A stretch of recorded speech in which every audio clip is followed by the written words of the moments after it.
Welcome to X factor once again. Welcome to X factor Pranav sir channel.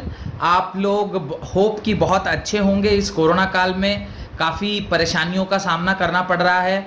As a teacher हम लोगों को भी काफ़ी परेशानी हो रही है और बीइंग स्टूडेंट आप लोगों को भी काफ़ी परेशानी हो रही होगी, ऐसा मैं सोच पा रहा हूँ। पर उसी परेशानी को दूर करने के लिए हम लोगों ने ये एनसीईआरटी सॉल्यूशन सीरीज स्टार्ट किया है, ताकि आप लेक्चर देखने के साथ साथ जो भी आपको सॉल्यूशन पार्ट में दिक्कत आ रही है वो भी आप अपना क्लियर कर सकते हैं। तो लास्ट क्लास में मैंने आपको क्वेश्चन नंबर 1 से लेकर क्वेश्चन नंबर 12 तक कंप्लीट करा दिया था। होप कि उसके अंदर कोई डाउट नहीं है। अगर उसके अंदर कोई डाउट है तो प्लीज कमेंट सेक्शन में पूछिए, या आप चाहते हैं कि मैं कोई सुधार करूं, या आप चाहते हैं कि और कोई दूसरा तरीका यूज किया जाए, तो प्लीज कमेंट सेक्शन में बताइए, सो दैट कि जो भी कुछ त्रुटि रह जा रही है उसे हम लोग पूरा करने की कोशिश करेंगे। वैसे आज की क्लास में मैं क्वेश्चन नंबर 13 से लेकर क्वेश्चन नंबर 24 इलेक्ट्रोस्टैटिक का, that is electric charges and field chapter, जो कि आपके एनसीईआरटी बुक का पहला चैप्टर है, उसको आज हम लोग सेकंड लेक्चर में कंप्लीट करेंगे, सो दैट कि आपका जो एनसीईआरटी का 1 से लेकर 24 क्वेश्चन जो आपके एनसीईआरटी बुक में दिया हुआ है उसका पूरा सॉल्यूशन विद एक्सप्लेनेशन आपके पास पहुंच जाए। होप, मैं आशा करूंगा कि अगर आपको ये वीडियो अच्छा लग रहा है तो प्लीज इसे लाइक करें, अपने दोस्तों के साथ शेयर करें और मेरे चैनल को सब्सक्राइब जरूर करिएगा। बहुत बहुत धन्यवाद मुझे इतना अच्छे से सुनने के लिए, मेरे सॉल्यूशंस या मैं जो लेक्चर पढ़ाता हूं उसको ध्यान से समझने के लिए। चलिए, coming to our session of the day, और हम लोग क्वेश्चन नंबर 13 से लेकर क्वेश्चन नंबर 24 तक आज सॉल्व करेंगे। कोशिश करेंगे कि सारे के सारे डाउट्स हमारे यहीं क्लियर हो जाएं। अगर नहीं क्लियर होते हैं तो प्लीज कमेंट सेक्शन में जाइए और वहां क्वेश्चन टाइप कीजिए। I will be answering it for sure. चलिए क्वेश्चन नंबर 13 की ओर चलिए आज की क्लास स्टार्ट करते हैं। आज की क्लास का जो हमारा पहला क्वेश्चन है दैट इज क्वेश्चन नंबर 13, और क्वेश्चन नंबर 13 जो है वो क्वेश्चन नंबर 12 के ऊपर ही आधारित है। ध्यान से समझिएगा तो समझ में आ जाएगा क्या कहना चाह रहा है क्वेश्चन के अंदर। चेक करते हैं। कह रहा है suppose the sphere A and be in question number 12 have identical size. तो देखिए हमें क्या कह रहा है कि दो स्फेयर्स हैं। ध्यान से देखिएगा, बहुत ही आसान सा सवाल है, समझ में आ जाएगा क्या कहना चाह रहा है। दो स्फेयर्स हैं, एक ये स्फेयर है और एक ये दूसरा स्फेयर है, जो ऑलरेडी आपको क्वेश्चन में 12th क्वेश्चन नंबर में दिया हुआ था। इसके बीच की दूरी भी आपको दी गई थी, दैट वाज 50 सेंटीमीटर। और मैंने आपसे लास्ट क्लास में भी कहा था कि अगर 50 सेंटीमीटर दिया हुआ है तो उसको हमें किस में कन्वर्ट कर लेना चाहिए, उसको हमें सेंटीमीटर में कन्वर्ट कर लेना चाहिए। ये दोनों ही चार्ज्ड हैं। This sphere is also charged and this sphere is also charged. इसके पास कितना चार्ज है, क्यू चार्ज है, और इसके पास भी कितना चार्ज है, क्यू चार्ज है। और जिस क्यू चार्ज की वैल्यू आपको क्वेश्चन में दी गई है, क्या है that value of that particular charge, आपको जो क्वेश्चन में दिया हुआ है वो यहाँ पर आप चेक कर सकते हैं। Q is equal to 6.5 into 10⁻⁷ ऐसा कूलम चार्ज आपको दिया हुआ है, और आपने इस रेडियस को भी चेंज कर लिया R की वैल्यू में। अब देखते हैं क्वेश्चन आगे क्या कह रहा है। A third sphere of same size, देखिए बड़ा ही इंपॉर्टेंट सा क्वेश्चन है। कह रहा है कि एक तीसरा स्फेयर सेम साइज का, तीसरा स्फेयर सेम साइज का। चलिए हम लोग एक तीसरा स्फेयर भी ले लेते हैं और उसका साइज क्या है, सेम रहने वाला है। तो हम लोग एक तीसरा स्फेयर सेम साइज का ले लेते हैं जो कि अनचार्ज्ड है, but uncharged is bought in contact. अभी क्या बोल रहा है, थोड़ा ध्यान से समझिएगा। वो कह रहा है कि ये जो अनचार्ज स्फेयर है, इस अनचार्ज स्फेयर को आप क्या करिए, इस वाले चार्ज के कॉन्टैक्ट में लेकर आइए। अब देखिए हम लोग इसको क्या करते हैं, अभी कांटेक्ट में लेकर आते हैं। अब कांटेक्ट में लाएंगे तो क्या होगा, उसको जरा समझने की कोशिश करते हैं कि आप दोनों चार्जेस को क्या कर रहे हैं, अभी कांटेक्ट में ला रहे हैं, और कांटेक्ट में लाएंगे तो क्या होगा, ध्यान से देखें। अब ये वाला वो चार्ज है जो हम लोगों ने लिया हुआ था खुद से, और ये वाला वो चार्ज है जो पहले से क्यू चार्ज, जिसके पास पहले से क्यू चार्ज प्रेजेंट था। अब इसके पास क्यू चार्ज प्रेजेंट है और ये अनचार्ज है। जनरली जब कभी भी इस तरह से हम दो चार्जेस को आपस में एक दूसरे के पास लाते हैं तो टोटल चार्ज जो है इस पूरे सिस्टम पर क्या हो जाता है, डिवाइड हो जाता है। तो टोटल चार्ज अगर इस पूरे सिस्टम पर डिवाइड हो जाएगा तो इसके पास पहले से क्यू चार्ज था और ये अनचार्ज था, दोनों ही अब क्या हो जाएंगे, Q/2 चार्ज पोजेस करने लगेंगे। तो अब इसके ऊपर कितना चार्ज आ जाएगा, इसके ऊपर भी आ जाएगा Q/2 चार्ज और इसके ऊपर भी आ जाएगा Q/2 चार्ज। यहां तक मेरे ख्याल से आपको समझ में आ गया होगा क्वेश्चन में। अब देखिए आगे क्या कह रहा है, ध्यान से समझिएगा what question is trying to tell. अब देखिए वो कह रहा है and then both in contact with the second. अब कह रहा है ये जो चार्ज जो इनिशियली अनचार्ज था, उस अनचार्ज, ये जो इनिशियली अनचार्ज था उसको हम लोग क्या कर रहे हैं, अब चार्ज कर दिए हैं और अब इसको हम लोग किसके कांटेक्ट में लेकर जा रहे हैं, सेकेंड बॉडी के कांटेक्ट में लेकर जा रहे हैं। तो जैसे मैं पहले आपको बता दूं कि सेकेंड बॉडी पहले से क्या चार्ज पोजेस कर रही थी, क्यू चार्ज पोजेस कर रही थी। तो अब हम उन दोनों को आपस में क्या करते हैं, कांटेक्ट में लेकर जाते हैं। ध्यान से समझिएगा, अगर हम इन दोनों को आपस में कांटेक्ट में लेके जाएंगे तो अब क्या होगा, ये हमारा वो बॉडी है जो अब Q/2 चार्ज पोजेस कर रहा है, और Q/2 चार्ज अगर वो पोजेस कर रहा है तो इसके पास तो Q/2 चार्ज है। और जो हमारी ओरिजिनल बॉडी थी, जो दूसरी वाली बॉडी थी, उसमें जो चार्ज था वो कितना था, वो पहले से कितना चार्ज है, Q चार्ज है। यानी इसके पास Q चार्ज है और इसके पास Q/2 चार्ज है। नियम कहता है कि जब कभी भी इस तरह का सिस्टम स्टैब्लिश हो तो उसमें जो चार्जेस हैं वो आपस में क्या कर जाते हैं, डिवाइड कर जाते हैं। अब अगर मेरा चार्ज आपस में डिवाइड होगा तो क्या होगा, ध्यान से समझिए। अब टोटल जो हमारा चार्ज है वो अब है कितना, टोटल जो हमारा चार्ज है वो है Q प्लस Q/2 के बराबर, और इसका क्या होना चाहिए, आधा होना चाहिए। अगर इसका आधा होगा तो आप इसको सम करेंगे, ये होगा 3Q/2 यानी हाफ इंटू 3Q/2। और जब आप इसे सॉल्व करेंगे तो वो कितना आएगा, जब आप इसे सॉल्व करेंगे तो वो आएगा इज इक्वल टू 3Q/4। तो अब जो हमारा नया वाला स्फेयर था, यानी अब जो हमारा ये दूसरा वाला स्फेयर था, वो अब कितना चार्ज पोजेस करने लग गया, वो अब 3Q/4 चार्ज पोजेस करने लग गया। तो ध्यान से समझिए, उसके बाद उसने क्या बोला है, देखिए उसका उसने बोला है and finally the charge from both is removed, दोनों में से आपने उसको हटा दिया। What is the new force of repulsion between A and B. तो अब देखिए ए और बी जो चार्जेस हैं उसको अब हम चेक करते हैं कि अब वो कितना चार्ज पोजेस करके रहे हुए हैं। अब देखिए जो हमारा ए बॉडी था, वो ए बॉडी जो अभी मेरे पास था वो इनिशियली उसके पास क्यू चार्ज था, फिर वो क्यू चार्ज से किस में कन्वर्ट हो गया, क्यू चार्ज से वो Q/2 में कन्वर्ट हो गया। तो अब मैं ए बॉडी के पास कितना चार्ज है, Q/2 चार्ज है। और जो हमारा बी बॉडी था, उसके पास इनिशियली कितना चार्ज था, उसके बाद इनिशियली क्यू चार्ज था। अब फाइनली उसके पास कितना चार्ज है, फाइनली उसके पास 3Q/4 चार्ज है। तो अब अगर इन दोनों के बीच में फोर्स निकालना है तो आप क्या करोगे, F is equal to 1/4πε0 Q1 Q2/r²। यही फॉर्मूला आप लगाओगे। ये फॉर्मूला अगर आप लगाते हो तो यहाँ से चेक करिए, यहाँ से आप चेक करेंगे तो आपको समझ में आ जाएगा कि यही चीज़ उन लोगों ने भी कर रखा है। सॉल्यूशन में क्या किया है, थोड़ा सा ध्यान से देखिएगा तो समझ में आएगा। Force is equal to 1/4πε0 Q1 Q2/r²। अब Q1 Q2/r² में जो आपका 1/4πε0 है, ये तो सबको पता है। QA के जगह उसने कितनी वैल्यू दे रखी है, देखिए QA की जगह उसने वैल्यू दे रखी है Q/2। देखिए ध्यान से, उसने Q/2 दिया है। और QB की जगह कितना लिखा है, 3Q/4। अभी थोड़ी देर पहले मैं आपसे कह रहा था कि A और B के पास जो चार्जेस हैं वो कितने हैं, QA अभी हमारे पास कितना आ गया था, QA आ गया था Q/2, और जो हमारे पास QB था उसको सॉल्व करके कितना लाए थे, 3Q/4 लेकर आए थे। ठीक है, अगर ऐसा है तो वही दोनों चार्ज की वैल्यू वहाँ पर उसने डाल रखी है, और वही दोनों चार्ज की वैल्यू उसने वहाँ पर डाल रखी है। और जैसे ही उसने डाला उसके बाद इस तरह से उसने फॉर्मूला लगाकर जब सॉल्व किया है तो जो सॉल्यूशन आया है वो मैं आपको दिखा देता हूँ कितना है।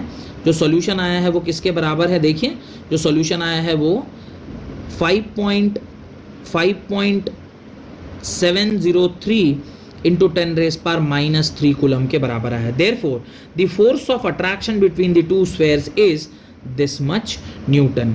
तो थोड़ा सा समझने वाला सवाल था, इसके अंदर थोड़ी चीज़ें अपने को समझनी थी। इनिशियली देयर वर 2 चार्जेस, एक को Q माना था, एक को दूसरा भी Q चार्ज था। फिर हम लोगों ने उसको क्या किया, एक अनचार्ज बॉडी के साथ अटैच किया।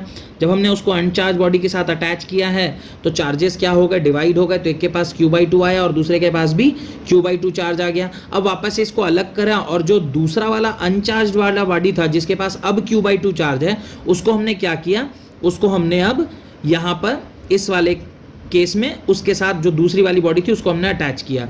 जब हमने उसके साथ अटैच किया है तो जब दोनों सिस्टम मान लिया तो चार्जेस क्या होते हैं, डिवाइड कर जाते हैं। तो चार्जेस डिवाइड हो गए और चार्जेस डिवाइड होने के बाद जो आपके पास वैल्यू आई है वो 3q/4 है। तो आपके पास QA और QB की वैल्यू आ गई। QA कितना निकल के आया था, अभी थोड़ी देर पहले मैंने आपको बताया QA कितना निकल के आया था, QA निकल के आया था q/2 और QB कितना निकल के आया था, QB निकल के आया था 3q/4, है ना। ये इस प्रकार से चार्जेस निकल के आए थे, दोनों को वैल्यू आपने पुट किया और आपका जो सोल्यूशन है वो आपके सामने है।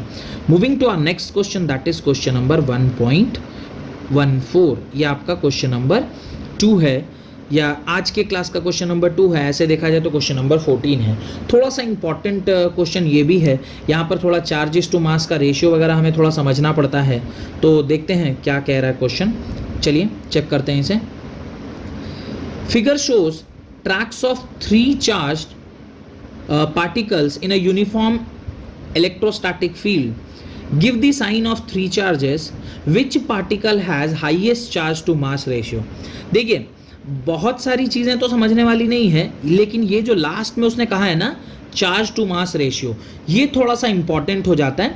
नहीं तो जो डिफ्लेक्शन वाली बात है ये तो सब लोग को समझ में आता है, क्योंकि सब आप ये चैप्टर अगर ध्यान से पढ़े होंगे तो ये तो आप आसानी से समझ सकते हैं कि ये जो हमारा प्लेट है वो कैसा है, ये पॉजिटिवली चार्ज प्लेट है। अगर ये पॉजिटिवली चार्ज प्लेट है और ये 1 और 2 अगर उस तरफ डिफ्लेक्ट कर रहा है, इसका मतलब इसमें जरूर कहीं ना कहीं नेगेटिव चार्ज होगा। इसके अंदर कौन सा चार्ज होगा, नेगेटिव चार्ज होगा।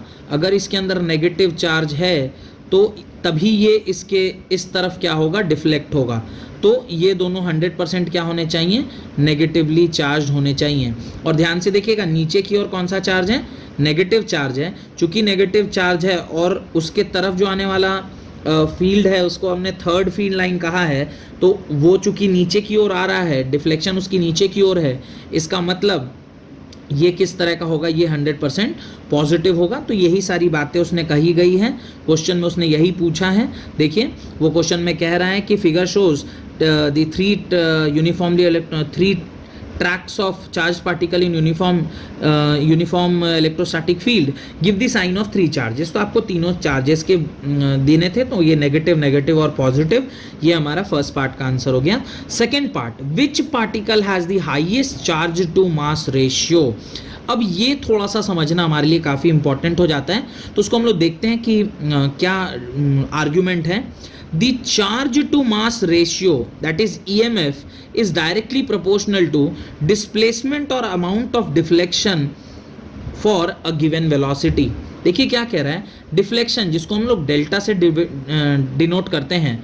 व्हाट इज डिफ्लेक्शन, उसको समझते हैं। डिफ्लेक्शन क्या होता है, डिफ्लेक्शन हम कहते हैं कि जब कभी भी कोई रे जो है वो इस प्रकार से अंडर नो इन्फ्लुएंस ट्रैवल कर रही है, लेकिन ड्यू टू सम इन्फ्लुएंस अगर वो यहाँ से इस प्रकार से थोड़ी सी डेविएट कर गई, तो इनके बीच का जो एंगल बन रहा होता है उसको ही हम क्या कहते हैं, डेविएशन कहते हैं। This is only called as deviation. तो इस प्रकार से जो डेविएशन है वो किस चीज के ऊपर डिपेंड कर रहा है, वो डिपेंड करता है, देखिए वहां पे कहा है EMF is directly proportional to displacement और amount of deflection।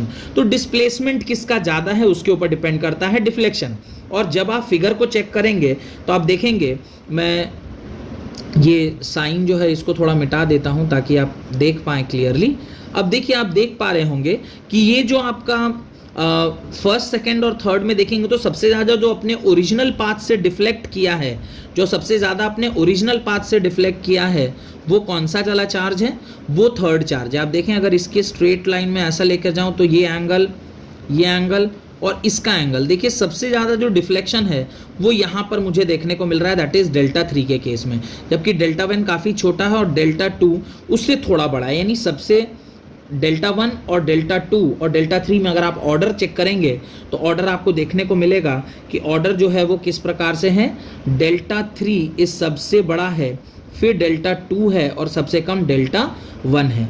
तो चूंकि डेल्टा 3 सबसे ज़्यादा है और जो चार्ज टू मास रेशियो है वो डिपेंड करता है डेविएशन के ऊपर, इसलिए हम लोग ये कंक्लूड कर सकते हैं कि देखिए लास्ट लाइन में लिखा है, since deflection of the particle 3 is maximum, hence it has the highest charge to mass ratio. तो ये थोड़ा सा एक रिलेशनशिप है जो आपको ध्यान भी रखना चाहिए। क्या रिलेशनशिप है कि जो आपका डेविएशन होता है यानी डेल्टा जो है वो डायरेक्टली प्रोपोर्शनल है आपके charge to mass ratio. Charge to mass ratio means Q by M के बराबर। और चार्ज टू मास रेशियो हम लोगों ने कहाँ निकाला था, आपको ध्यान होगा क्लास 11th में हम लोगों ने ये चार्ज टू मास रेशियो निकाला हुआ है, कैलकुलेट किया हुआ है मुलिकन ऑयल ड्रॉप एक्सपेरिमेंट में, और सारा कुछ हम लोगों ने वहाँ पर चेक किया हुआ। ठीक है, होप की क्वेश्चन नंबर, चलिए coming to our next question that is question number 15। Question number 15 को देखते हैं, काफ़ी सरल सा क्वेश्चन है। क्या कह रहा है क्वेश्चन कह रहा है कि consider a uniform electric field E is equal to 3 × 10⁻³ I cap. आप देखिए इलेक्ट्रिक फील्ड का डायरेक्शन क्या दिया हुआ है, आई कैप दिया हुआ है, यानी इस प्रकार से आपका इलेक्ट्रिक फील्ड वेक्टर है। इलेक्ट्रिक फील्ड वेक्टर इस प्रकार से आई कैप में दिया हुआ है। अगर इलेक्ट्रिक फील्ड वेक्टर आई कैप में है तो देखते हैं सवाल में और क्या क्या चीज़ें दी गई हैं। सवाल में और क्या पूछा हुआ है उसने, और क्या दिया हुआ है, what is the flux of this field through the square of 10 centimetre on a side whose plane is parallel to XY प्लेन। चलिए इसको पहले हम लोग डायग्रामेटिकली समझते हैं कि क्या ये कहना चाह रहा है, उसके बाद will try to solve this question.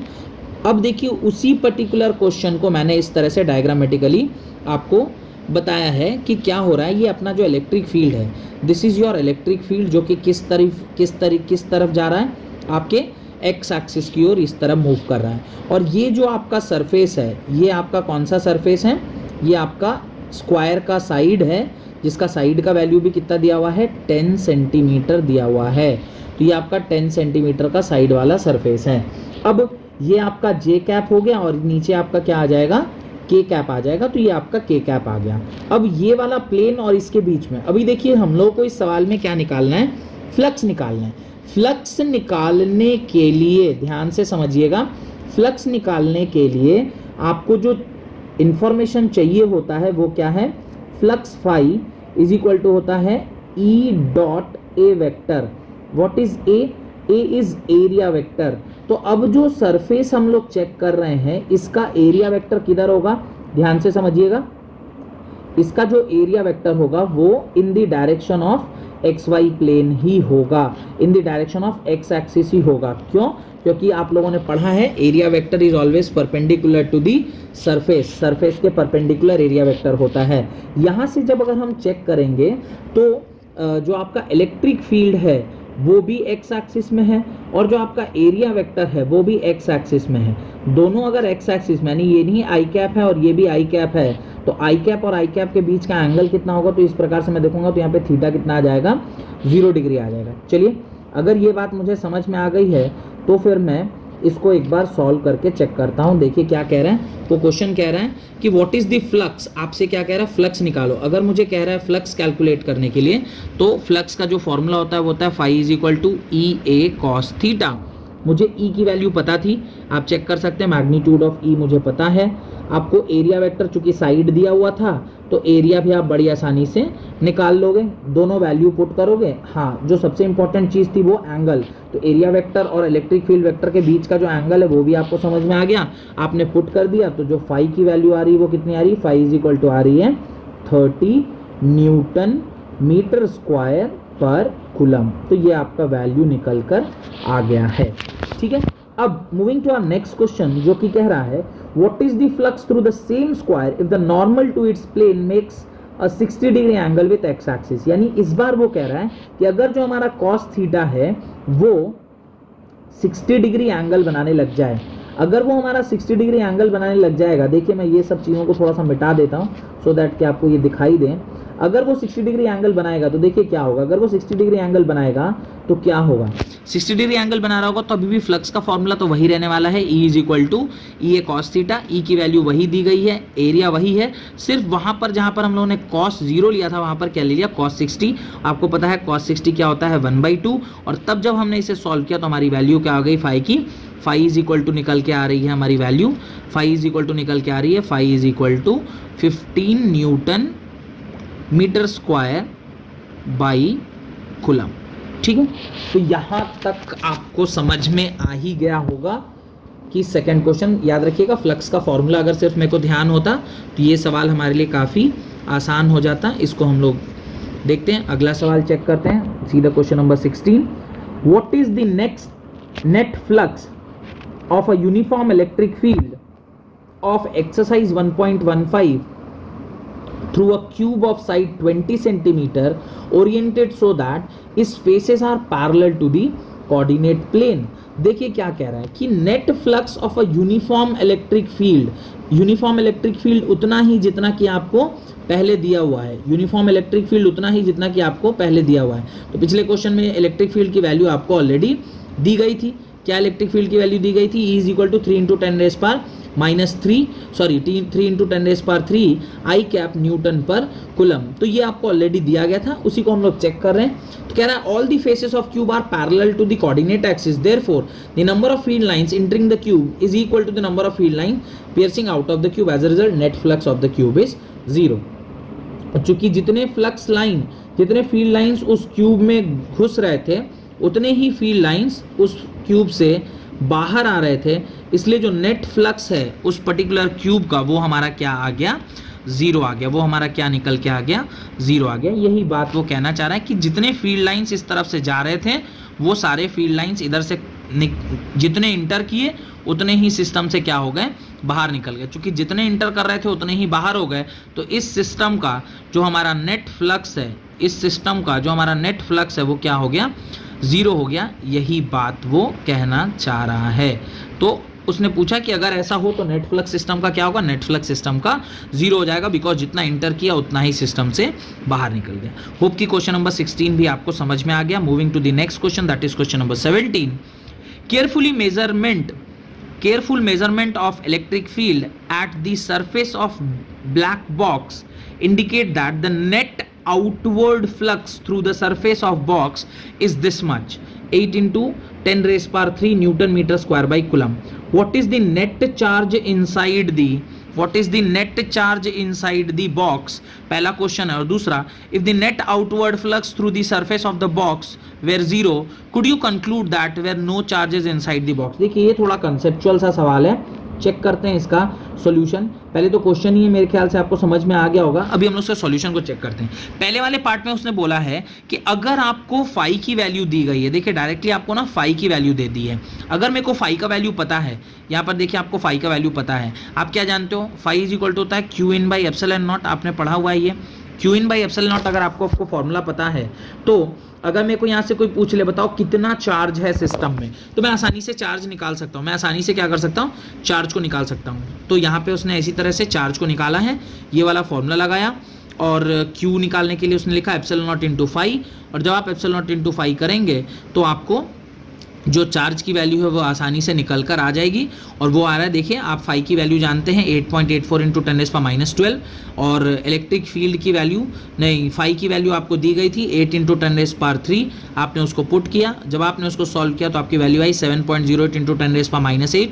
थोड़ा सा उसमें मैथमेटिक्स लगा के और आपने रीअरेंजमेंट किया है वैल्यू को, तो वैल्यू निकल के आ गई है 0.07 म्यू कुलम के बराबर। तो आपको क्यू इन यानी जो चार्ज उसमें प्रेजेंट था वो निकल कर आ गया है।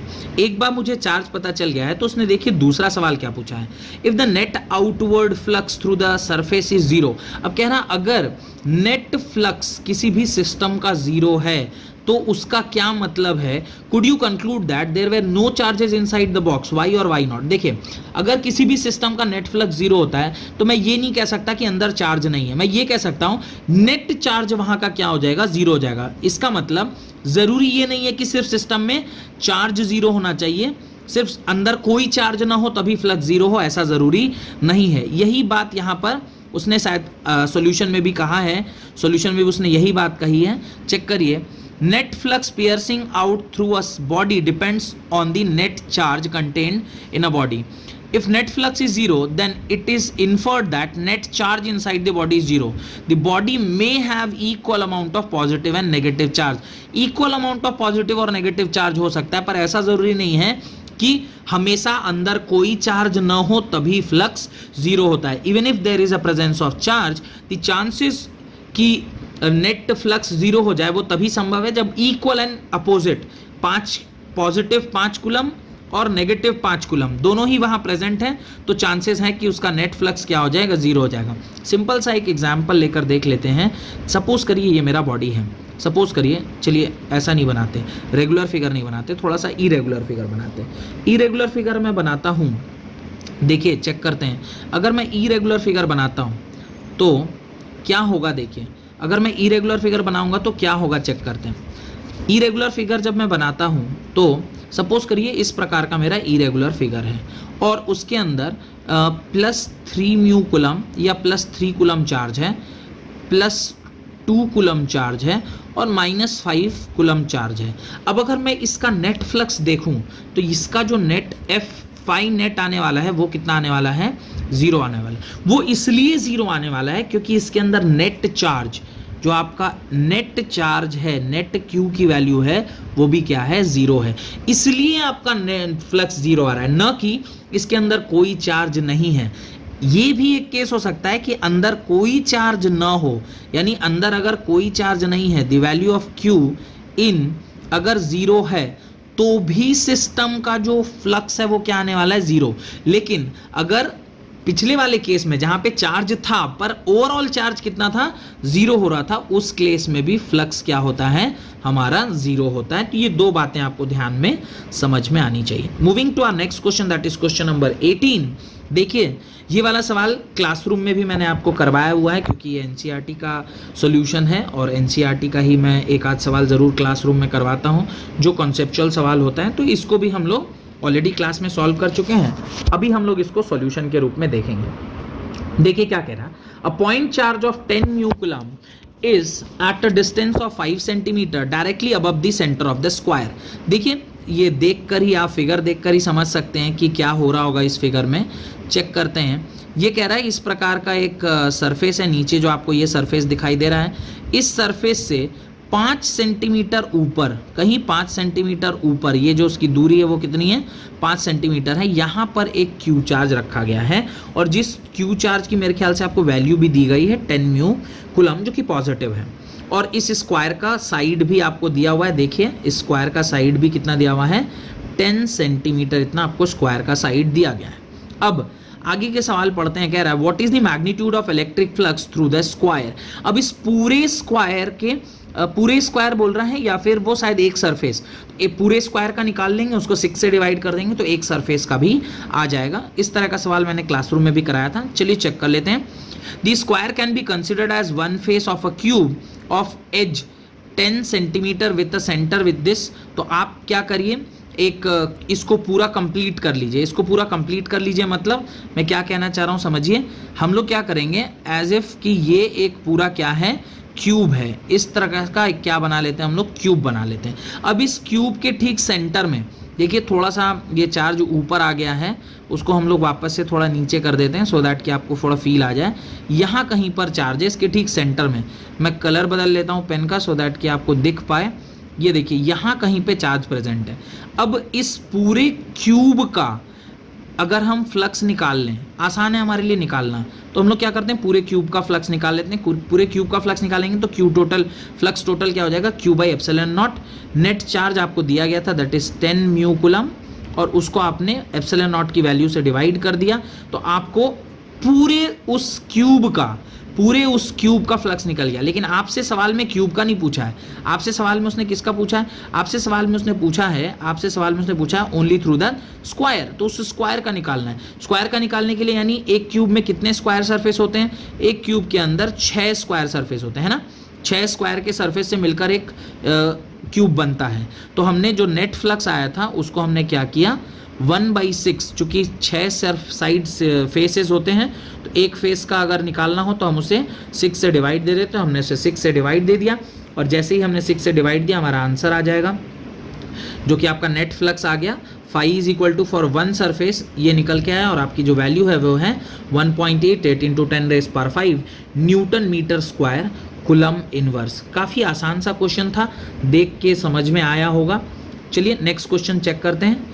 क्वेश्चन नंबर 19 कह रहा है a point charge of 2 mu coulomb is at the centre of cubic Gaussian surface. क्या कह रहा है, एक क्यूबिक गॉसियन सरफेस है, क्यूबिक गॉसियन सरफेस बहुत सरल होता है किसी के लिए भी बनाना। क्यूबिक गॉसियन सरफेस यानी इस प्रकार का एक गॉसियन सरफेस है, इसके अंदर कुछ चार्जेस रखे गए हैं, इसके अंदर कुछ चार्जेस रखे गए हैं और वो पॉइंट चार्ज कितना है, वो पॉइंट चार्ज की वैल्यू आपको दी गई है, जिसकी वैल्यू Q जो है वो 2.0 म्यू कूलम के बराबर है। और ये जो गॉसियन सरफेस है उसका एक एज का जो वैल्यू है वो कितना दिया हुआ है, 9 सेंटीमीटर दिया हुआ है। What is the net electric flux through the surface, ये पिछले सवाल का ही थोड़ा सा एक्सटेंशन ही समझिए। क्या करना है, सिंपल, इस बार हमें वहाँ पे एक सरफेस का बोला था, इस बार हमें क्या निकालना है, सिर्फ नेट फ्लक्स ही निकाल देना है। नेट फ्लक्स की वैल्यू निकालना काफ़ी आपके लिए आसान काम होगा, सारी वैल्यूज़ आपको पता रहती है। आप फाई नेट की वैल्यू सब वैल्यूज़ पुट कर दीजिए। फाई नेट आ गया 2.26 into 10⁵ newton metre square coulomb inverse. Hope कि ये आपको क्लियर हो गया होगा। Moving to our next question, that is question number 20। देखते हैं क्वेश्चन नंबर 20 में, a point charge causes an electric flux of this -1 into 10⁵ Newton meter square per coulomb to pass through a spherical Gaussian surface of 10 centimeter radius centered on the charge। देखिए काफ़ी सरल सा question है। क्या कहना चाह रहा है पहले हम लोग वो समझते हैं, उसके बाद इसका सॉल्यूशन देखेंगे। कह रहा है कि एक इस तरह का एक सेंटर है जिससे इस तरह का एक स्फेयर, देखिए मैं यहाँ पे बना तो सर्कल रहा हूँ पर मैं बोल रहा हूँ इसे स्फेयर। मैं इसे स्फेयर इसलिए बोल रहा हूँ क्योंकि 2 डायमेंशन में जब हम 3 डायमेंशनल ऑब्जेक्ट को दिखाते हैं तो कुछ इसी प्रकार से दिखा पाते हैं। तो ये एक्चुअली में एक स्फेयर है। अब इसके बगल में मैं लिख देता हूँ ताकि आपको समझ में आए कि ये क्या है, एक स्फेयर है। और इस स्फेयर के बीच में चार्ज रखा हुआ है, स्फेयर के बीच में चार्ज रखा हुआ है।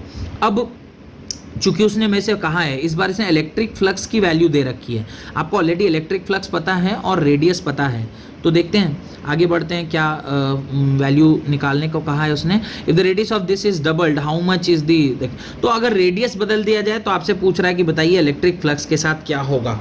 अब अगर मैं रेडियस बदल भी दूं तो उससे क्या फ़र्क पड़ता है, रेडियस यहाँ हो या यहाँ से थोड़ी दूरी पर हो। अगर मेरा चार्ज यहीं पर है तो इससे निकलने वाला जो फील्ड है वो इस सरफेस पर भी उतना ही होगा और इससे थोड़ी दूर पर, यानी इससे अगर मैं रेडियस को थोड़ा चेंज भी कर दूं, रेडियस को थोड़ा मैं बड़ा भी कर दूं, तो भी वो कोई फ़र्क नहीं पड़ता है उसके ऊपर, क्या बोलते हैं, उसके फ्लक्स के ऊपर, क्योंकि नंबर ऑफ फील्ड लाइंस जो ओरिजिनेट हो रहे हैं वो तो किसी कीमत पर चेंज नहीं होंगे। यानी even if we change the radius the flux is not going to change. Mathematically भी चेक करें तो फ्लक्स का फॉर्मूला क्या होता है, फ्लक्स होता है Q in by epsilon not.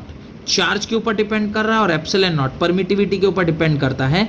It nowhere depends upon the radius. इसको रेडियस से कोई लेना देना नहीं है। इसको अगर चूंकि रेडियस से कोई लेना देना नहीं है तो रेडियस से इसका डिपेंडेंसी नहीं है। और यही रीज़न है कि देखिए आप यहाँ पर लिखा भी है उसने, यही सॉल्यूशन में भी उसने बताया है, सॉल्यूशन में भी उसने बोला है कि electric flux piercing out through a surface depends only on the net charge enclosed inside the body. It does not depend upon the size of the body. If the radius of Gaussian surface is doubled, then the flux passing through the surface remains same. That is, इसके बराबर ही होता है, वो change नहीं होता है। Moving to our next question, that is, what is the value of, एक minute ज़रा सा मैं यहाँ जो लिखा हुआ है उसे मिटा लेता हूँ। हाँ, what is the value of the point charge. अब आपसे कह रहा है कि यार वो पॉइंट चार्ज क्या है उसके बारे में बताओ।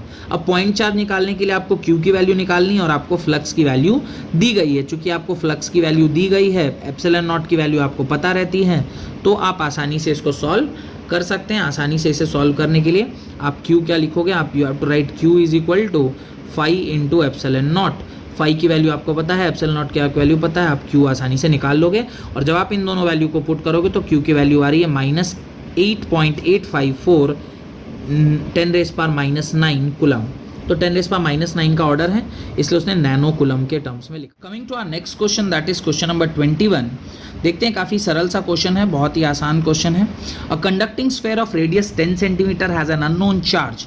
देखिए कह रहा है कंडक्टिंग स्फेयर है और उसका जो चार्ज है वो हमें पता नहीं है कितना है, इसके अंदर जो चार्ज है वो we don't know what is the value of charge. पर जो कंडक्टिंग स्फेयर है उसका रेडियस हमें दिया गया है। तो कंडक्टिंग स्फेयर है उसका रेडियस हमें दिया गया है, the value of radius is 10 centimetre. इसका आर का वैल्यू कितना दिया गया है, 10 सेंटीमीटर हमें दिया गया है।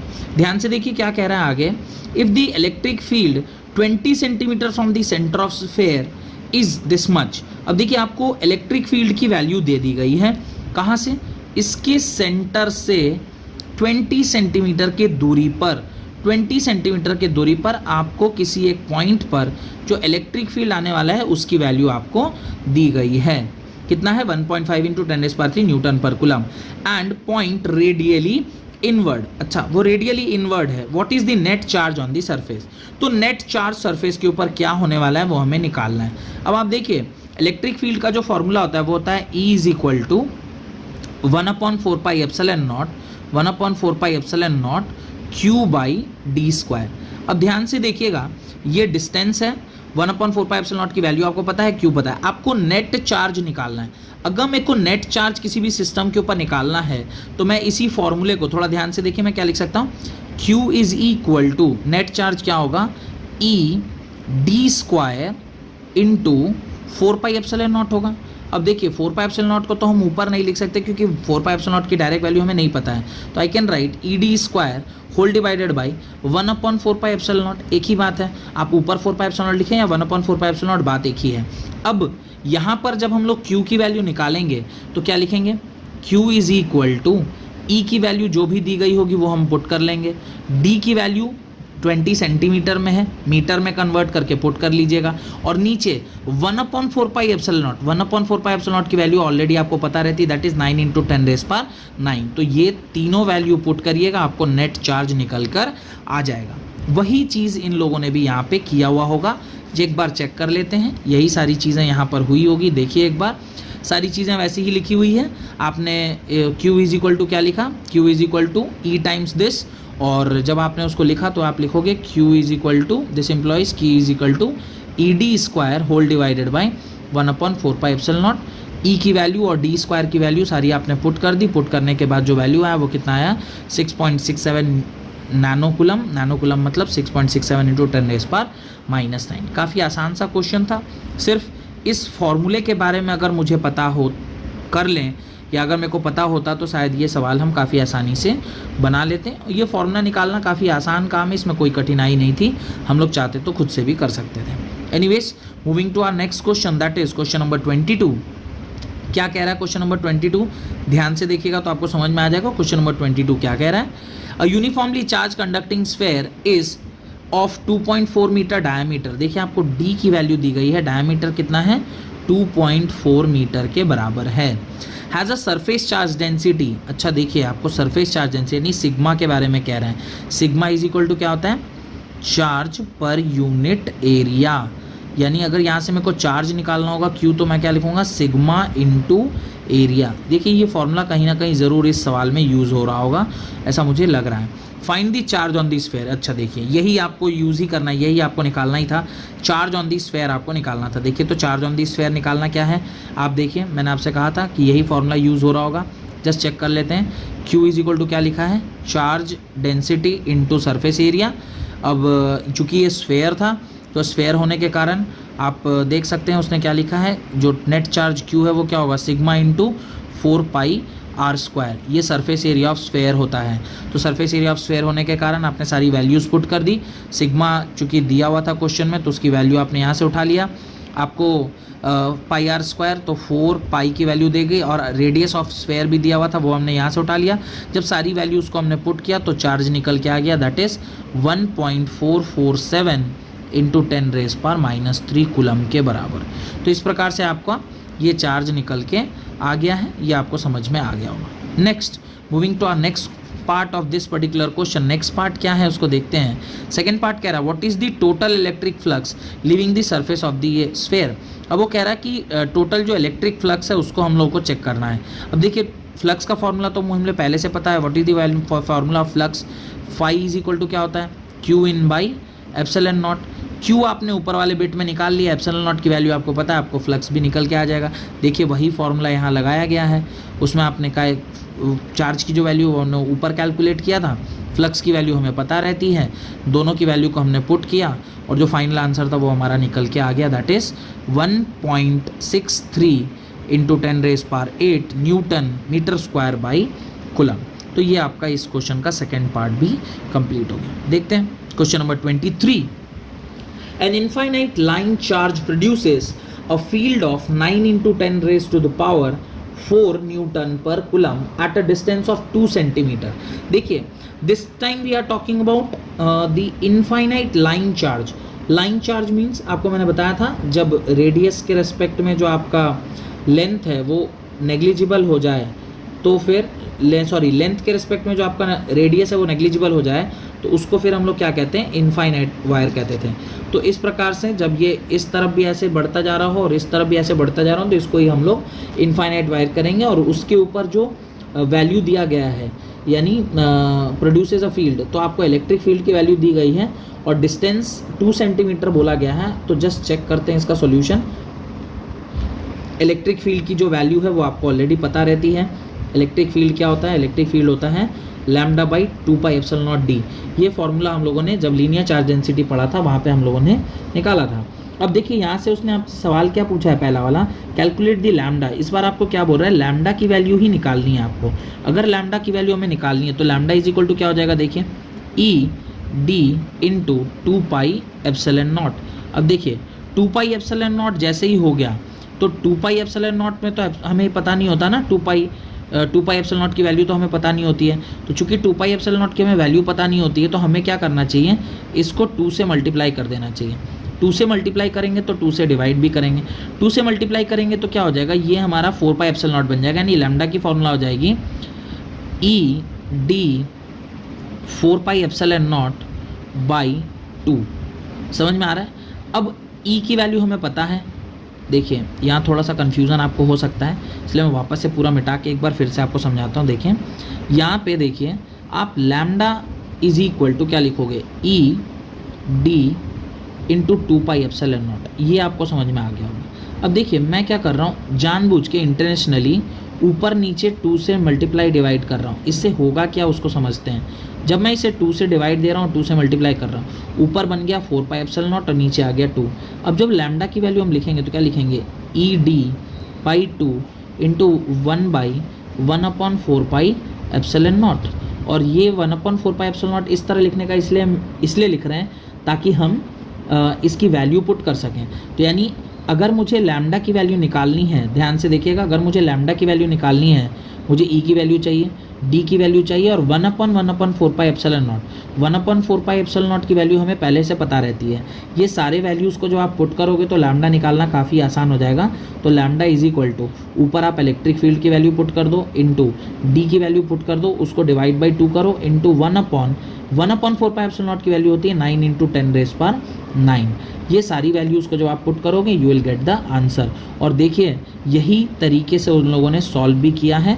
यहाँ पर जब आप चेक कर रहे होंगे तो आपको दिखाई दे रहा होगा, यही तरीके से सॉल्यूशन भी दिया गया है, जहाँ पे लैम्डा इज इक्वल टू ये आपका 0.2, ये आपका हो गया डी, ये आ गया 9 इंटू 10 रेज़ पर 4, ये आपका आ जाएगा इलेक्ट्रिक फील्ड, नीचे एक एक्स्ट्रा 2 आया हुआ है और ये जो है 9 इंटू 10 रेज़ पर 9 ये आपका 1/4 पाई एप्सिलॉन नॉट की वैल्यू है।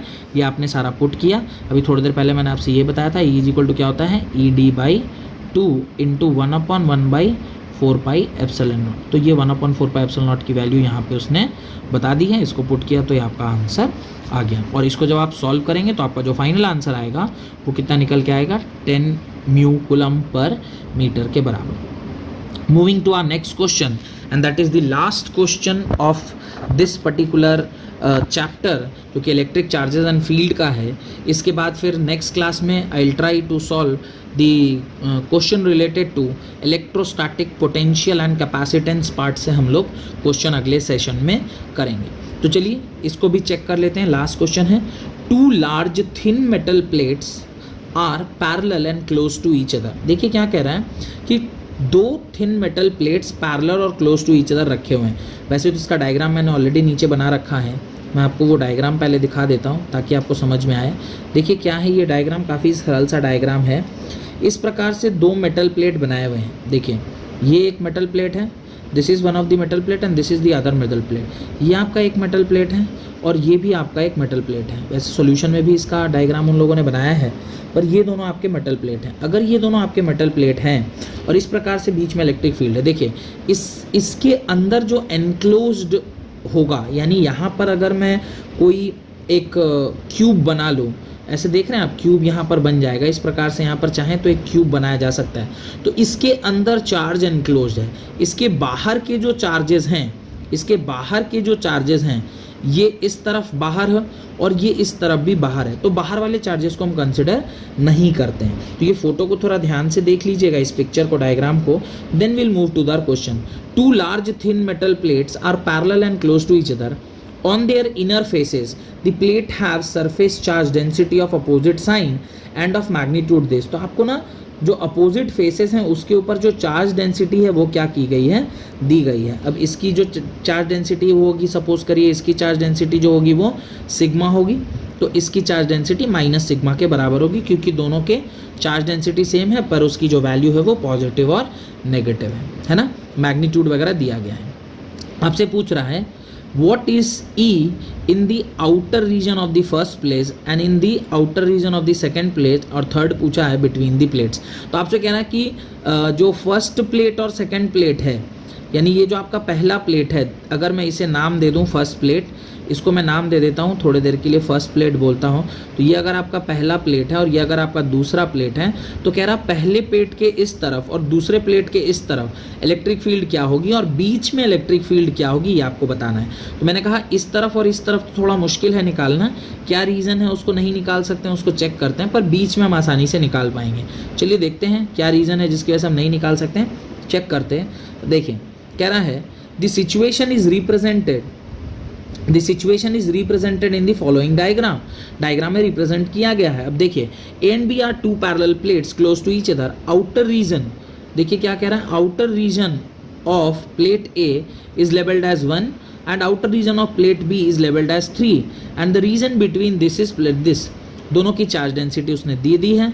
अब in the region 1 and 3 electric field is 0। देखिए बहुत इंपॉर्टेंट लाइन है, in the region this the electric field is 0। This is because charge is not enclosed. मैंने आपसे पहले भी कहा था कि चूंकि चार्ज इन, ये जो बाहर के चार्जेस हैं ये एनक्लोज्ड नहीं है, ये जो बाहर के चार्जेस हैं ये क्या हैं, एनक्लोज्ड नहीं है, ये बाहर हैं। तो बाहर के चार्जेस अगर एनक्लोज नहीं होंगे तो Q in by epsilon naught क्या हो जाएगा, 0 हो जाएगा। तो फ्लक्स 0 हो जाएगा, फ्लक्स 0 होगा तो हम लोग इलेक्ट्रिक फील्ड नहीं निकाल पाएंगे। इसलिए हम लोगों ने वहाँ पे जो आपका इलेक्ट्रिक फील्ड था उसको क्या बताया, 0 बताया। लेकिन electric field in the region 2 is given by relationship. ये रिलेशनशिप आपको पहले से भी पता है, E is equal to sigma by epsilon naught. क्या मैं क्यू इन बोलूँ या सिग्मा बोलूँ, चूँकि चार्ज डेंसिटी इसलिए मैं सिग्मा बोल रहा हूँ। इस प्रकार से जब हम लोग उसमें वैल्यूज़ पुट करेंगे तो आपका जो आंसर है वो क्या आने वाला है वो चेक कर लेते हैं। वो आपका जो आंसर है वो क्या आएगा, वो आंसर आएगा E इज इक्वल टू जो आपने चार्ज था उसको ऊपर रख दिया जो कि सिग्मा था, surface charge density divided by epsilon not किया, तो आपका जो आंसर है वो निकल के आया है 1.92 into 10⁻⁻10 and this is the electric field between the plates. तो ये इस तरह से ये डायग्राम में आपको दिखाई दे रहा है कि ये जो रेड कलर से है this is only electric field vector.